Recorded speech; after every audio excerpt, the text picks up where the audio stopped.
Hello, beautiful people. Welcome back to a brand new world video. And a lot of you guys have actually been asking me on stream, or whether was it on comments on all of my war videos, as to what my gear setup actually looks like and how am I able to get like 40-50 kills per war whilst also shot calling. And well, today I'll be showing you basically what kind of gear I'm rolling with, and maybe it can help you in your future wars or whatever it is. So let's click tab. Alright, this is my gear right now, and it used to not be looking this good not too long ago. I was rolling around with a blue Greatex that was a 590 gear score, and all it had was Rogue. I recently upgraded that to Rogue with also Mortal Energy, because I do believe in wars you can get a lot of kills very quickly. Getting that extra stamina regen to give you another dodge, especially since I'm running medium, can be very helpful.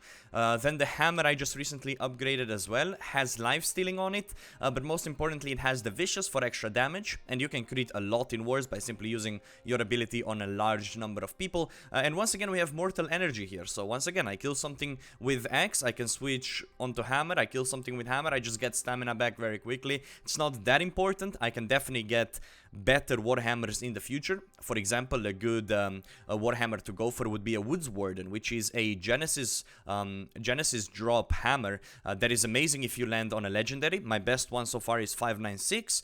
Perhaps once I drop on 600 I might consider using that in wars. But then I also have these for farming Genesis, for example. Angry Earth extra damage with refreshing move and kin. Really good headshot for on obviously just farming Genesis. When it comes to the gems that I actually use on my weapons, it's always Opal, because my combos look something like this. It's usually go like dodge into Gravwell, dodge into hammer stuns, dodge into stuns again, and then I fight with left clicks, or I go back to the Greatex and I go for spins.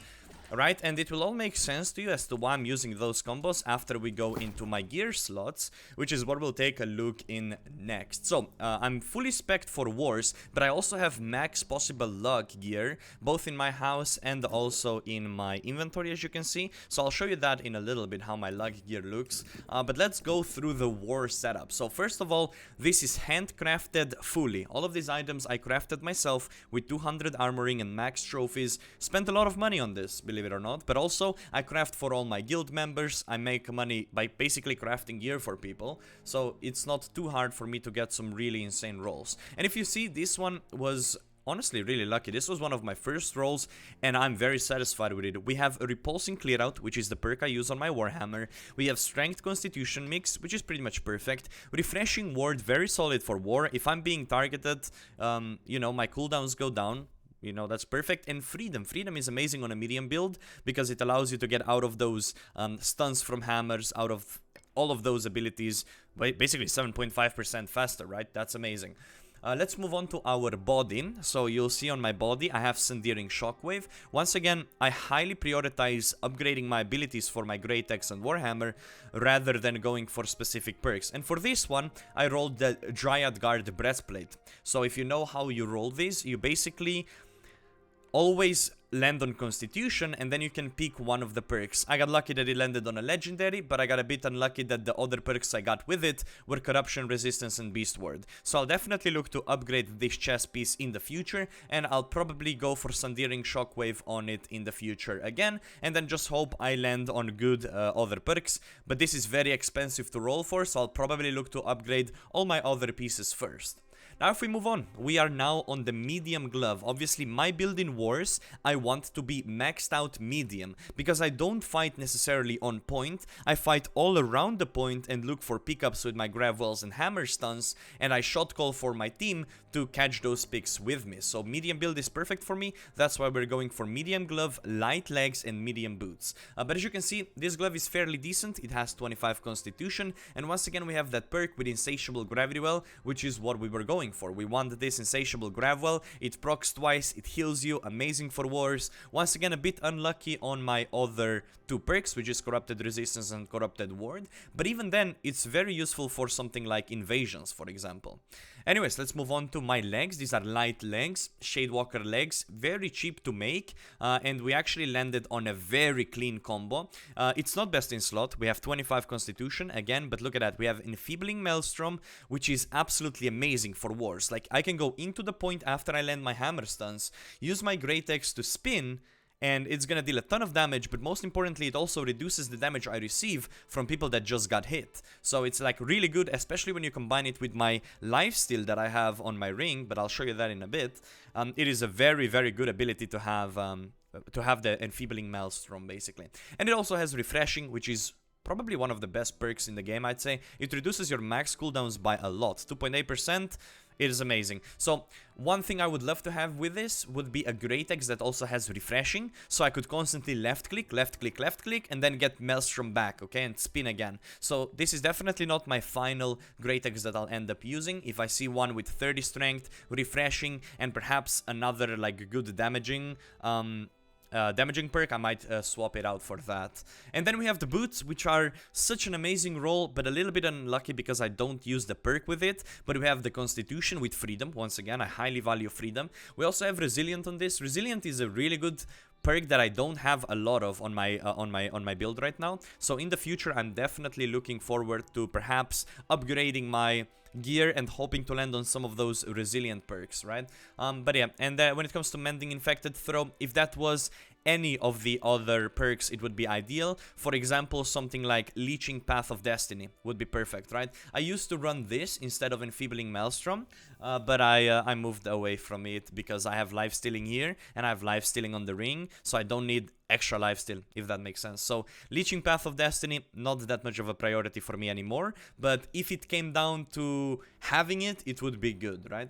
Okay, let's move on to my amulet. We have a 25 strength amulet with Refreshing Evasion and extra health. When you're looking for your amulet slots, one of the best amulets is actually the one you get from quests. It gives you health, and it gives you more healing that you receive. So this amulet, the only reason why I'm running this over the one you get from quest is because it gives me more strength, and it has an Onyx on it as well. So I get 2.5% physical damage absorption, and I still have that extra health, and I also have that Refreshing Evasion. So I value this a little bit over the one you get from quest, but the quest one honestly is very good. You don't even need to change your amulet almost ever if you're going for a strength build, I'd say. And then if we move on, we have this ring, which is an absolute wonderful ring. The only unfortunate part is it is low gear score. This is my only low gear score item. If this was like 600, my gear score would be 600. But it has everything perfect on it. It has Leeching, which is amazing. So lifesteal on everything I do, and it has Keen Awareness, which means that, well, my crit chance just goes up, right? So that's amazing. And yeah, it only has 23 strength, so I'll show you my attributes after a bit, and you'll see how that would change if this was 25. A good thing to notice is if you have all legendaries, all maxed out stats items, you are able to get, for example, 300 strength and 200 constitution. Since I cannot reach that with what I have right now, I aim for 150 constitution and everything else in strength, getting over 300 for those crazy damage numbers. But let's move on to earring. My earring is absolutely wonderful. We have 25 strength on it again with healthy toast, so when I drink a mana potion I get a little bit of health. It's not a good perk, but the good perk is the refreshing in this. So having refreshing with strength, with that physical damage absorption, it's what basically made me use this ring. So in the future, obviously you're looking for those best in slot stuff with like 3 perks, but I think that's very unrealistic to go for. What you need to look for is just find that balance. Do you want better perks on your weapons, or do you want the extra resistances, right? I don't really care about resistances that much because the way I play wars, I should almost never be getting hit. And if I'm getting hit, I'm usually mispositioned. And in that case, I would die with any gear anyways. So I'm basically a full glass cannon build. That is my job, and I do my job pretty damn well, I think. So yeah, that is my PvP gear. And then if you take a look at my skill tree, if I eat the carrot cake, I'll be on 151 HP. I could respec this and go like 1 lower, but it doesn't really matter. So 151 HP, everything else in strength, and yeah, basically I deal crazy numbers when it comes to damage, right? So yeah, this is my war build. A lot of people have been asking me what I run in wars, and that's it. It's a simple solution. It's a simple video. Everything handcrafted by myself. And yeah, hopefully that clears something out. And then a couple of people were wondering, what about Voidbend? I used to use Voidbend with Onyxes in it in Wars at the beginning. But then I moved on from heavy onto the medium, onto the handcrafted stuff. Oh yeah, I also have a mixture of diamonds and onyxes. I don't think going full onyx is the play. I think sometimes you need a little bit of a balance, you know, a little bit of elemental damage absorption as well. But let's take a quick look at my luck gear. And this is usually what I would run if I'm doing like expeditions. So as you can see, we have max luck, and with lucky, right? So we put lucky on it and luck. So full Voidbend for farming with a sword that's nothing crazy, just a regular sword with a lucky on it, with a shield that's pretty regular with a lucky on it as well. And then we have a ring with a lucky and luck. Actually, that was amulet. Then we have ring with lucky and luck, and then we have an earring with lucky and luck again. So once again, we have con strength, strength, and strength. And yeah, those are my 2 setups pretty much. And yeah, hopefully that clears something out. It maybe makes you like rethink as to how you see your war builds, for example. And yeah, this is pretty much this is all I had for you guys for this video. I'm thinking my next thing, I'm probably gonna go for like 500 Asmodium over time. Gonna slowly start buying those, and I'll go for that keen awareness max strength ring is what I'm thinking. So honestly, there is an angle where I'll just roll with strength. Strength and 13 Asmodium, and hope I land on the legendaries, and hope it gives me good perks with it. But if that doesn't happen, I'll be okay. And to be honest, I'm okay maybe not landing on Keen Awareness and just having strength with leeching a legendary.